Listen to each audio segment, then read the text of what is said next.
Now, if it wasn't for The Jungle Book, this would be my most anticipated movie of the entire year. And well, now that it's out, let's talk about it.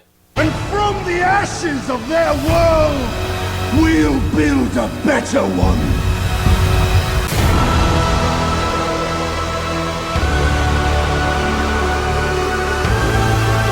So X-Men Apocalypse is the sequel to X-Men Into Future Past and X-Men First Class, and it starts off as Entrepreneur Apocalypse, played by Oscar Isaac, pretty much wakes up after being entombed by it for so long, and now pretty much he is pretty pissed at civilization. So now he is going to destroy some things with his new four horsemen of the apocalypse: Magneto, Psylocke, Storm, and Archangel. And then Charles Xavier leads the X-Men to go against Apocalypse and the Four Horsemen to hopefully save the world. Alright guys, so let's get into X-Men Apocalypse.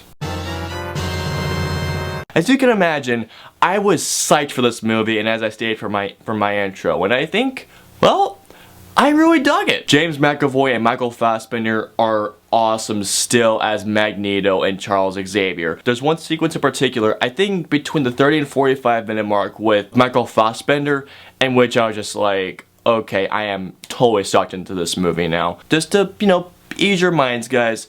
No spoilers, do not worry about it now. But if you want me to do a spoiler review of this movie, just let me know below and I'll go fully in depth during the weekend. But no, Michael Fassbender is a great Magneto. He is so damn great. James McAvoy, as well as Professor X, is also really good. These two guys right here, honestly, they were my favorite parts of the prequel trilogy. Sophie Turner, I believe her name is, she's Sansa Stark in Game of Thrones, which I've been watching as of recently, guys, and just want to let you guys know right now, Game of Thrones Season 1 review coming this weekend. As the young Jean Grey, she was so awesome as Jean Grey. One person who I was really excited to look forward to is Ty Sheridan as Cyclops. I loved him in Mud, and I thought he did an awesome job as Cyclops. He really, I thought, was a great precursor to what James Marsden is as the older Cyclops. Cody Smith McPhee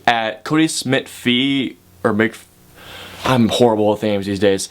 Basically the new Nightcrawler. I thought he was a really good Nightcrawler. Seeing Nightcrawler again after so many years was so awesome. And also the new Storm. I don't want to butcher this girl's name, so I'm just going to put her right here, but the newest Storm also was awesome. But the main thing I was looking forward to in this movie was Oscar Isaac as Apocalypse. Now, Apocalypse is my favorite X-Men villain because he is the only one who I feel like could actually give them a physically imposing threat. And now there is a con to this, which I'll get to in a little bit, but Oscar Isaac was awesome as Apocalypse. I really loved when they enhanced his voice during some certain sections. At one certain point, I thought Apocalypse was demonically possessed and actually scared the crap out of me at one point. The last 45 minutes are exactly what The Last Stand should have been.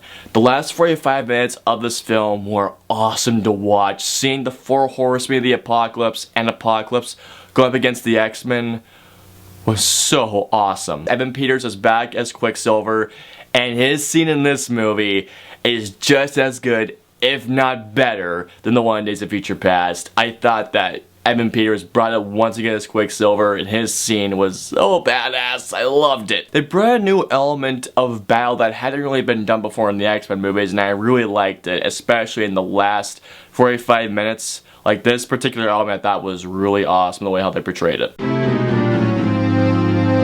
Now, even though I am a lifelong fan of X-Men, I was looking forward to this movie quite a bit. This is not as good as Days of Future Past or First Class, because I do have quite a few problems with Apocalypse. The first 30 to 45 minutes were really rocky. The pacing wasn't great enough the first 30 to 45 minutes, and not to mention, I found it really hard to actually focus on the movie. There was a lot of things I just didn't care about, honest, in the first 30 to 45 minutes. Like, I was legitimately thinking, wait, Bryan Singer actually did these parts, right? It wasn't that great, honestly. Even though Oscar Isaac did an amazing job, his motivations were really cliche. I mean, we've seen this type of villain and his motivation many times before. Now, even though I loved Jennifer Lawrence as Mystique in Days of Future Past and First Class, this was the very first time I felt that she was phoning it in. Even after the first 45 minutes, even after I was totally sucked in,